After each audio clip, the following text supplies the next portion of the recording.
Cheers, everybody. Welcome back to another episode of my pathetic life as a homeowner. Progress and maintenance. You know how it goes. In this episode, we are going to be doing some maintenance. Spring is in the air. Time to change out the pool filter. I mean, spring's been in the air in Florida for a while, but anyways, I got to do a pretty big overhaul on this pool filter, which I'm going to show you right now while you're watching me from above. This pool filter is nicely hidden in here, and it is a D.E pool filter. And if nobody knows what a D.E pool filter is, it's one of the commoner ones, alongside with cartridge filters. But this is a D.E pool filter, and my normal lazy routine is to flush the filter without taking anything apart. So basically, the lazy man's way is turn this dial into backwash mode, which is over here, and then do that a couple times. Do a rinse, which is over here. So flip it between backwash and rinse, backwash and rinse, backwash and rinse. And largely it does clean the filter, but it doesn't do a very good job. So this, we're gonna get into a little bit of a deeper dive, and I'm actually gonna take the entire filter cartridge out of this thing to clean it. Let's get started. So the first thing I'm gonna do, I'm actually gonna do a backwash on this thing. The reason why I'm gonna do that is because I just want some of the powder that's kind of caked up in here just to kind of go somewhere else. I can't remember. I'm probably gonna have to open the plug, so some of this will get messy. And then long story short, I'm gonna back flush it once, get some of the powder going somewhere else in the yard, and then we're gonna open this thing up and take it apart. Oh, and we got a froggy. Froggy was stuck in the tube. This is what it looks like. Just some of that water with the D coming out of it. All that powder coming out. Oh, another froggy. There you go, look at that. So now, I'm just gonna switch this back into filter mode. And there's gonna be water in here. So first thing you might wanna do is relieve the air here. And then the second thing you want to do, and mine's a bit of a pain in the ass situation, is find the bottom drain plug and open it up, and the water will come out. This one's in a terrible, terrible, terrible scenario. You know what? I'm gonna get the leaf blower. It's using a screwdriver. Here we go. I'll show you what the plug looks like in a second. Water should start pouring out in a few seconds.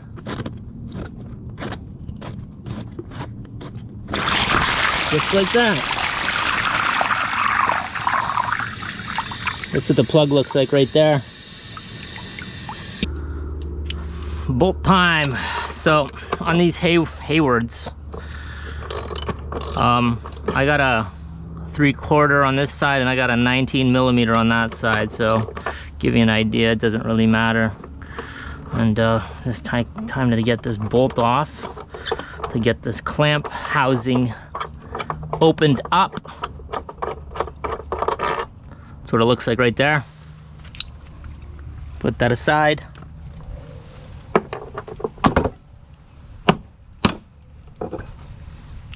Just like that. And this thing's off. So now I can take this top off. There might be a little bit of pressure, but it should be eased. One thing I do want to mention, these things are made of fiberglass, these particular ones from Hayward. And if you start rubbing your forearms or hands don't really get affected, but I find forearms, if you start rubbing them, the fiberglass will build into your skin and kind of irritate it. So just keep that in mind when you're taking this thing off. I've kind of gotten used to it. Put that aside. All right, so this is what the filter looks like after one backwash, and obviously you can still see all the powder there, right? Now there's gonna be a seal here. I'm gonna take that off at this point, might as well. Put that aside. And now this is where we get hardcore. So normally what I would do is, like I said, I would just backwash a few times and never take the top off, right? I did that so many times at this point. And then the next possible way to clean this thing off is leave the filter inside and just hose it down, which I normally do as well. But I'm at a point now where this thing's been running for like years without being taken out. So it's time to take this thing out. Let's do that. Now, you're gonna see this nut at the top, don't touch it. This should just pop off of this hose right here. And it might take a little work, but it should pop off.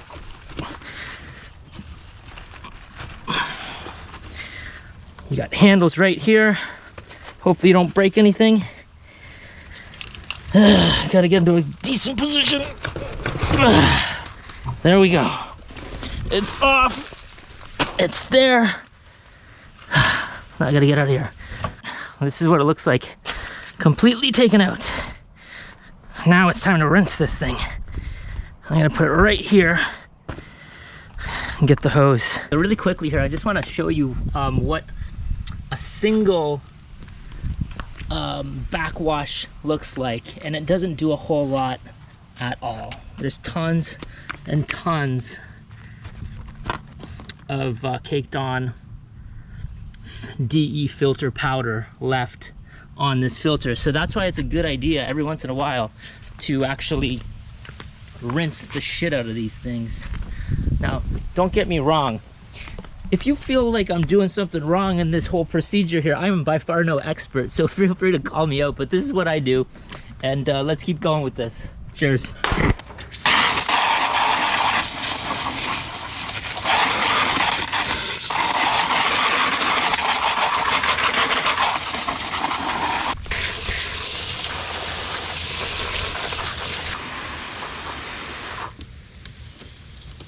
So at this point, I spent quite a bit of time rinsing this thing off. I looked down all of these little channels here, and you'd be surprised how much buildup actually gets stuck there. So you just want to hose those down really good. And this thing's about as clean as it can get at this point. So what I'm gonna do next, I'm gonna put this thing back into it and just basically reverse what I did. And I'll get to that in a second. And meanwhile, while I'm talking, there's about 7 largemouth bass that look like they're spawning right here. So I'm gonna try to throw the GoPro in later on after this video and see if I can capture some of that footage. So stay tuned for that. Let's go. Really quickly, before I put this thing in, I just wanna make a note because this is kind of important. I did rinse out all this stuff, not a big deal, but the important part is this seal right here. I took my finger before I put it on and I kind of rubbed all of the excessive DE that kind of tends to flow out this part of the filter cartridge, right? So cartridge dome, I don't even know what to call it. So yeah, pay attention to this. If you're doing this properly, you probably want to replace it, or at some point you will replace it. I'll put a link to this in the description of where I got mine. Yours might be a different size, but at least it'll get you to kind of the area where you can pick one of these up. You should also potentially coat it with silicone spray. I used to do that. Unfortunately, I ran out, so I'm taking my chances with this thing might actually leak. Let's get to the next step. Bottom cap back in, bolt on. This is tightened. This is gonna sound dumb when I say this, but it's tightened, but not too tightened. I don't know how to define that properly, but you don't need to keep going to the very end. I'll be perfectly honest with you, because I didn't replace the seal, because I didn't replace the silicone or put silicone on the seal, I'm pretty much thinking that this is gonna leak at some point. And I'll show you that in a second, but largely, it should get filled up with the DE. The DE will clog up the leaks if they're small enough. So the DE acts like a little bit of a seal as well. Let's get going to the next stop. Cheers. All right, I just spent the last couple of hours. I needed to fill the pool up a little bit to get to the next step. So I just went fishing and had a few beers, and I almost caught a largemouth bass. Here's what that looked like. Disaster, didn't catch it. Anyways, back to this whole project here. So we're at the final step here. I'm not going to get into the details of, I just literally put everything back together. I think I talked about that enough at this point, but this is a weird, this is the next step, right? So you got to put DE powder in, and at this point I probably posted what DE powder is. So if you're not familiar with DE powder, you can click pause earlier in the beginning of the video. So I just bought this Clorox brand. This is the one I've been using for a long time. If you don't know what this DE powder looks like, let's fucking deep dive here really quick. By the way, do me a favor, subscribe to my channel. Like my video. It actually helps. It's just, I shouldn't be touching this shit, but I got this old Canadian milk jug, and this is what it looks like. It's just powder. It's made of, from what I remember, shells basically, and it the purpose of it is the filter material in the filter. It's pretty like low gauge. I don't know if that's the right word for it, but it doesn't stop everything. So the purpose of the DE is for it to cling to that screen and stop more finer materials like algae and stuff like that, right? So, okay, back to this though. Clorox, porpoise. I'm gonna throw this question out to anybody that's watching that can answer this question, but here's my problem with this. On the back of the box, you're gonna have this graph that looks like this, right? And it tells you the filtration, or it says filtration area in square feet, so it depends on what your filter is.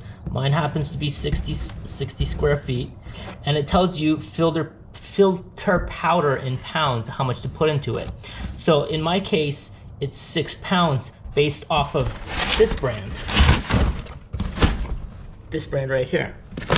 So I normally put basically six scoops of this thing in. It says 12 cans. You can buy a can on the internet. I'll probably put a link in the description down below for what a can actually is. But my filter, 60